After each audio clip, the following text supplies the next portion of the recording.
Hard-Pometric MOH DHA, AIMS NIMHANS, all central government nursing examination. Please subscribe and press the bell icon. Hello friends, this is a video related to NCLEX RN questions discussion. So I can help you to write Pometric Hard DHA MOH examinations and related questions discussion. So later I can inform how to attend Pometric hard examinations. Instructions also I can provide. So this video I will provide some questions model explanation. So please subscribe this channel and stay tuned for next videos. First question. The client returns to the unit from surgery with a blood pressure of 90/55, pulse 130 and respirations 32. Which action by the nurse should receive priority?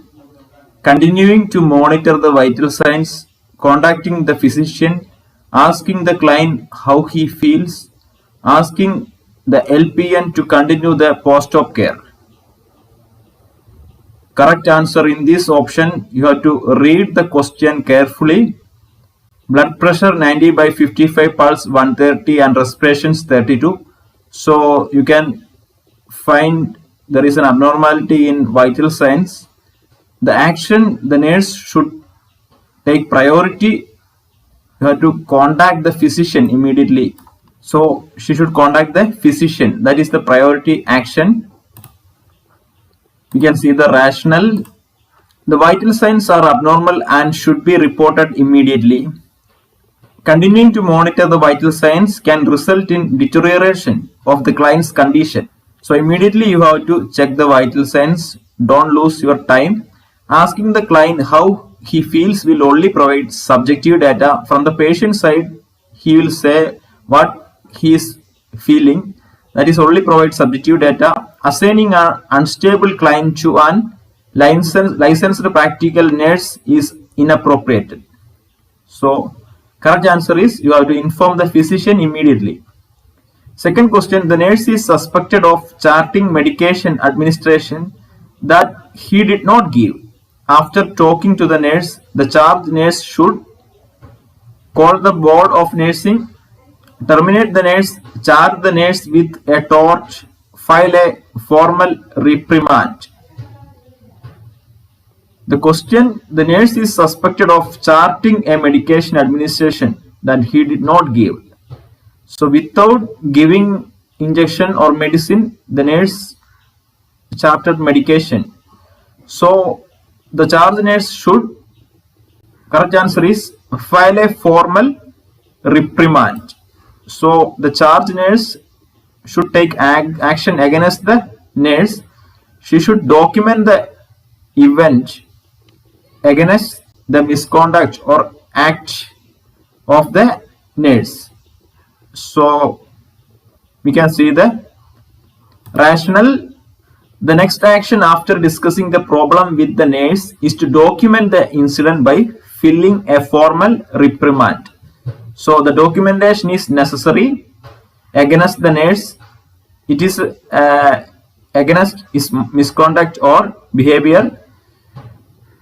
So if the behavior continues or if harm has resulted to the client, the nurse may be terminated and reported to the board of nursing.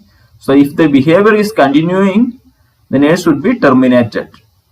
But these are not the first actions requested in the STEM. A tort is a wrongful act to the client or his belongings and is not indicated in his instance. So we can move to the third question. A client with hypothyroidism asks the nurse if she will still need to take thyroid medication during pregnancy. The nurse response is based on the knowledge that there is no need to take thyroid medication because the fetus thyroid produces a thyroid stimulating hormone. Regulation of thyroid medication is more difficult because the thyroid gland increases in size during pregnancy. Fetal growth is arrested if thyroid medication is continued during pregnancy. there is no need to take thyroid medication because the fetus thyroid produces a thyroid stimulating hormone. The question is, a client with hypothyroidism asks the nurse if she will still need to take thyroid medication during pregnancy. She need to take medication during pregnancy, that she is asking. The nurse responds based on the knowledge that correct answer is regulation of thyroid medication is more difficult because the thyroid gland increases in size during pregnancy. So it will no need to regulate the thyroid medications, no need to alter the dose because more difficult, the thyroid gland increases size during pregnancy.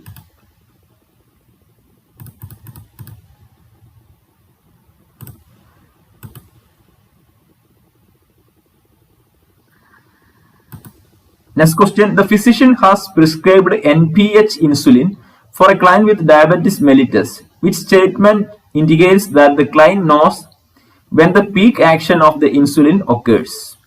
Options: I can save my dessert from supper for a bedtime snack.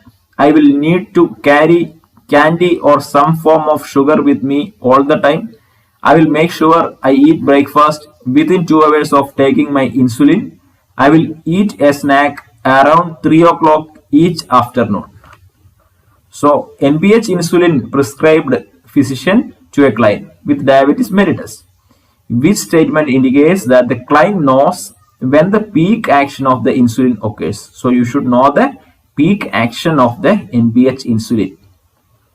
The correct answer is I will eat a snack around 3 o'clock each afternoon. So, we will see the rationale.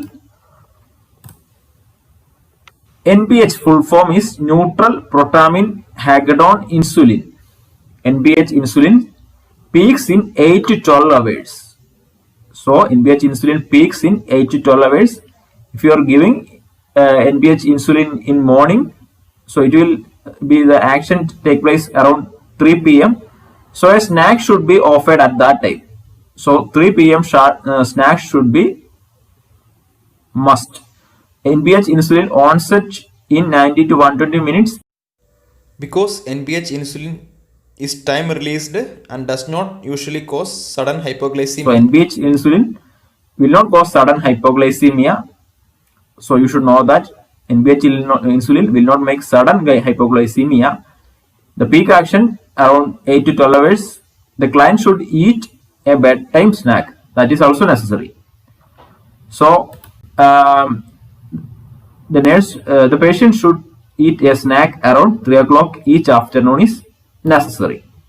So this is a sample video. Thank you all for listening this video.